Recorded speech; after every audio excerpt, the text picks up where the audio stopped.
నా పేరా ఉమ్. సందమ్మ. సందమ్మ. ఓకే. ఏ తాండమ్మా? ఏ ఊరు? ఏది జీబి తాండా. రాజులపురి తాండనా? తాండా. ఓకే. ఏందమ్మా మరి నీకు? నాకు ఇద్దరు కొడుకులు. ఉమ్. భూమి సంపాదించిన ఉమ్. రెక్కల కష్టంతో పెద్ద దిక్కు ఎవరు సంపాయలే. ఉమ్. ఇక ఆ భూమి మట్టం బోర్ కాడికి వెళ్ళి ఎన్ని ఎకరాలు సంపాదించినావు? ఎంత పోతుంది భూమి? ఎన్ని ఎకరాలు సంపాదించినావు? 2 ఎకరాలు సంపాదించిన. ఆ 2 ఎకరాలు పోతుంది బిడ్డ. అది గొడ్లది షెడ్డు పోతుంది. ఏమిట్లా తీసుకుంటున్నారు? ఏమిట్లా తీసుకుంటూ రోడ్ అని ఈ పాడైన దొంగ కొడుకు ఎవడు గెలిచిండో మాకు నష్టం చేయనికే వచ్చేసిండు. ఇప్పుడు రేవంత్ రెడ్డి బాగా పెడతా అంటే రేవంత్ రెడ్డి మాకే ముంచనికే తయారైండు. ఇక ఏమి లేదు మాకు, ఇక జాగా లేదు. ఎడ కూర్చొని గూడు ఉంది కానీ జాగా బతుకుతారు పోయింది. అది గుంటుకుంటాడో మా పూగులో పెట్టుకుంటాడో మనకు ఏం చేస్తాం? దేశ గుంజుకోపోతాడా?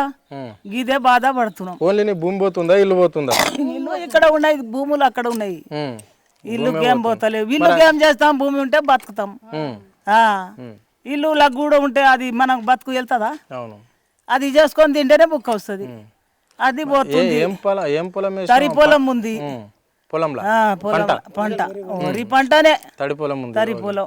మరి సీఎం అంటుండు ఇక్కడ పంటలే లేవు, ఏం లేవు, మొత్తం ఉన్న కాడికి మొత్తం పంటనే పోతుంది. ఇక్కడ తొండలు ఎల్లాడితే తొండలు కూడా గుడ్లు అంటుండు రేవంత్ రెడ్డి వచ్చి ఈడ చూడు మనం మేము పంట చేసింది, బీదోళ్ళు ఎంత ఉన్నారో, రైతులు ఎట్లా ఆగమవుతుర్రో ఈడ వచ్చి చూడాలి. ఆడ పోయి సీఎం కూర్చుంటే మా బతుకు తీస్తాడా? రైతు బంధు కూడా పెట్టలే ఇప్పటిదాకా. ఎవరికో చేసే, ఎవరికో మాఫీ చేసే, ఎవరికి ఏం బాగుపడ్డాడు? మా సీఎం ఏం చేసిండు?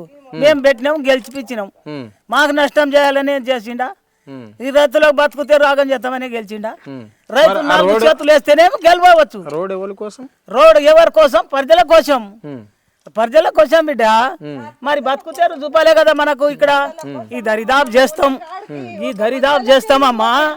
ఈ దరిదాపు మీకు ఏం బాధపడకూర్రి, మేము మీకు బతుకుతారు మేము చూపుతామని మాకు ఒక మాట చెప్పాలి కదా ధైర్యంతో. మేము ఆటపేలే చేస్తాం. సీఎం వచ్చి మాకు లేపుతాడా? మరి ఇప్పుడు అధికారం అంటే ఏది ఏలే మాకు. వచ్చి మా భూమి మీద కొలత పెట్టిండు. మీరు అడగలేరా? అడుగుతుంటే అందరు లోకంతో ఇస్తున్నాం, అందరు పోతుంటే అందరు రోడ్ ఇస్తలేరా అంటుర్రు. మా రోడ్ ఇచ్చినానికి మాకు కూడా సహకారం చేస్తున్నామమ్మా.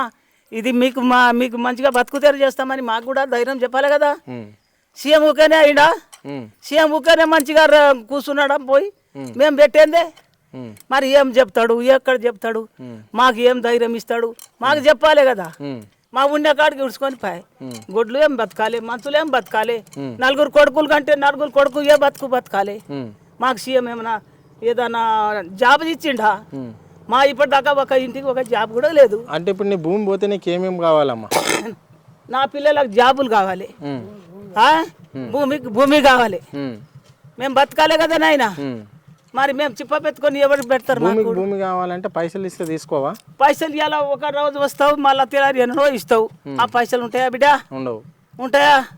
నువ్వు ఇలా కుండల ఉంటేనే తింటాం, అది ఒడసిపోతుంది. మళ్ళా తెల్లారి ఏడ పండించి తింటాం. ఎవరు పంట పెడతారు, ఎవరు రానిస్తారు మాకు? అది బాధ మాకేం లేకుండా. మరి సీఎం మాకన్నా చెప్పాలే కదా.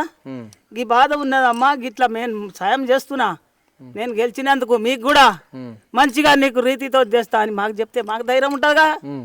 అది లేదు ఇది లేదు, మాకు మొత్తం ఉడుచుకొని పోతివి. మాకేమో పోలీసు వాళ్ళకు లేడీస్ వాళ్ళు తలుగు పెడుతుంది. ఏం చేస్తాం? ఒక మనిషి 2-4 ఉంటేవి, 10, 20, 50 మంది వస్తే మేము ఏం చేస్తాం? పోలీసులు సర్వే చేయడానికి సర్వే చేయని పోలీసు వాళ్ళు, కార్లు, మిలిటరీలు, అంతమంది జనం తలకా పెడతావు. మా పట్టా జాగా, మా శక్తితోటి సంపాదించిన జాగా గంతమందికి జాగా పెడితే నువ్వు అదరగడ మంచిదా? ఇది న్యాయమా? న్యాయమంటారా?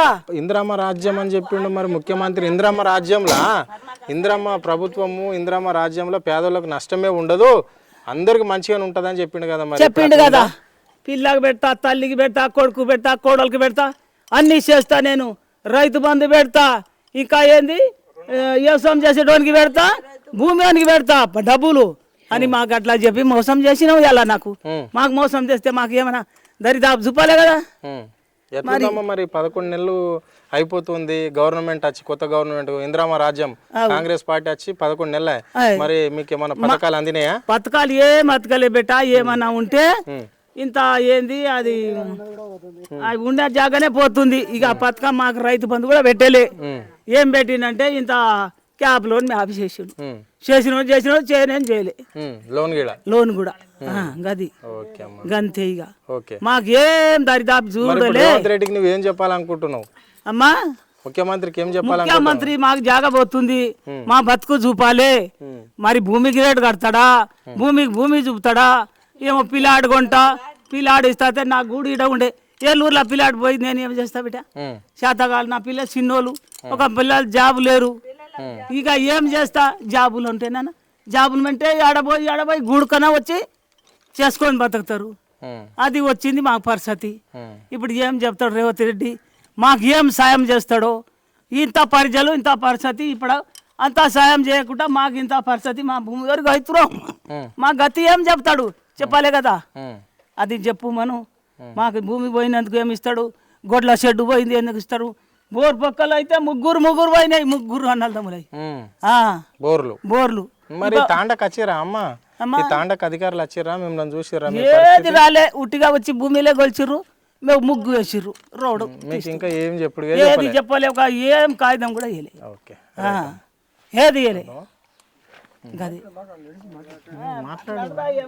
అందరు మాట్లాడండి. ఇప్పుడు రైతు అయితే చాలా నష్టం అయిపోతుంది. ఇప్పుడు దగ్గర మా భూములు ఆడికి వెళ్ళిన దాకా ఎన్ని అవుతున్నాయంటే ఎన్ని ఎకరాలుగా 90 ఎకరాల ఆసరా భూమి పోతుంది అందరి. ఇక్కడ ఈ తాండోలో ఈ లాస్ట్ దాకా ఇట్లా పోతున్నాయి. ఇప్పుడు వాళ్ళ బతుకు తెరువు ఏంది అనేది ఆలోచన వాళ్ళకు ఉన్నది.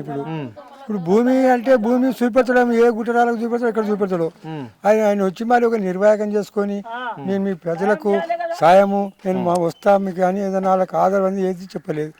ఆయన ఖచ్చితంగా వచ్చిండు, ఏదో ఇడిచిండు, లైన్ చూసుకుండు, మీదకెళ్ళి చూసుకొని పోయిండు. పోయిన తర్వాత ఆడికెళ్ళి మళ్ళీ ఒకసారి వచ్చారు, ఆడ ముగ్గేసిపోయారు. సరే అని చేసుకునేమంటే ఆడికెళ్ళి మళ్ళీ తనకి కొలత పెట్టుకొచ్చారు. ఇక మీటర్ పెట్టి కొలత పెట్టుకొచ్చారు. కొట్లు పెట్టుకొచ్చినాక వాళ్ళకెళ్ళి మేము మొత్తం కలిసి ఆపేసినాం. మా కొల్లపారలు పోతున్నాయి, మా బావులు పోతున్నాయి, బార్లు పోతున్నాయి, గొర్రెలు పోతున్నాయి, మేము ఎక్కడ పాలించని ఉన్నాడు ఆపేసినాము. ఆపేసే వరకు ఆయన ఎంఆర్ఆవు వచ్చిండు. ఎంఆర్ఆవు వచ్చిండు. ఈ ఊర్లో పెద్ద మంచి దొరల పిల్లవాడు రవికాంత్ రెడ్డి ఆయన వచ్చిండు. వచ్చి కొలత పెడితే ఇప్పుడు మన భూములు ఏమి ఎత్తుకుపోతలేరు, మన సంతకాలు అయితే ఎవరేమి ఇవ్వలేదు, మనకేం నోటీస్ చేయలేదు. ఆయన భూమి కొలుచుకొని పోతుండు. ఎవరిది ఎంత పోతుందో, ఎవరిది ఎంత అవుతుందో అది చూసుకుందాము. చూసుకున్న తర్వాత మాట్లాడదాం. మా భూమి ఇంత ఎకర పోయింది, నాది 2 ఎకరాలు పోయినాయి, నాది 1/2 ఎకర పోయింది, నాది 10 గుంటలు పోయింది. ఆ భూమి మీదకి వెళ్ళి డిమాండ్ మనకి ఏం కట్టిస్తాడు, ఏం కట్టిపోవచ్చు, ఆ మాట మాట్లాడదామని ఆ దొర చెప్తే ఆ మాట విన్నాం అందరం కలిసి. మరి ఇప్పుడు ప్రభుత్వానికి మీరు భూమి సిద్ధంగా ఉన్నారా? అంటే కావాలి మేము భూమి ఏమో ఒకనాడు కూడా మేము ఏమంటే లేదు తవ్విచ్చిన దాకా తప్పదు, మీకు ధర ఏమి ఉండదో ధర కట్టిస్తా. మీకు ఎంత ఉన్నది ఇక్కడ ధర? ఇప్పుడు ఏం ధర నడుస్తుంది? 4 కోట్ల 4 కోట్లు నడుస్తుంది. ఇప్పుడు 4 కోట్లు కట్టగలుగుతాడా ఎకరకు అని డిమాండ్ చేస్తే ఎకరకు ఎందుకు కట్టిస్తాడు? నీ అందులో ఒక 10 గుంటల భూమి పోతే 10కే కట్టిస్తాడు. ఎకరకు అంటున్నా, ఎకర పోయినానికి ఎంత కట్టిస్తాడు? ఇప్పుడు ఎకరకు 4 అన్నాం కదా, ఎకరకు 4 కట్టలు అన్నప్పుడు ఎకరకోనికి అంత కట్టిస్తాడు. అద్దెకరకోనికి ఏం కట్టిస్తాడు? 8 గుంటలోనికి ఏమో కట్టిస్తాడు. పారపోలు లోన్లు తెచ్చి పెట్టుకున్నారు పాపం. నిన్న మన ఇప్పుడు 2 బ్యాచ్లు కూడా తీయలే. అది పారం మొత్తం పోయింది. ఇప్పుడు ఇంకో పిల్లలు కట్టిండు, వాది మొత్తమే పోయింది. ఈ పరిస్థితి ఉంది ఈ లోకలది. ఎట్లుంది మరి ప్రభుత్వ పాలన విధానం ఎట్లా అనిపిస్తుంది మీకు? ఎట్లా అనిపిస్తుంది? మాకు నష్టప్రాయణం పోతుంది. మేము ఏం చేస్తాం? మనకి ఇది ఆలోచన ఉంది. మాకు ఏమైతే ఏమంటే ఏం లేదు. మన పథకాలు అందినాయా మీకు? ఏం పథకాలు లేవు. ప్రభుత్వం ఇచ్చే పథకాలు ఏం అందలేదు. Okay, right.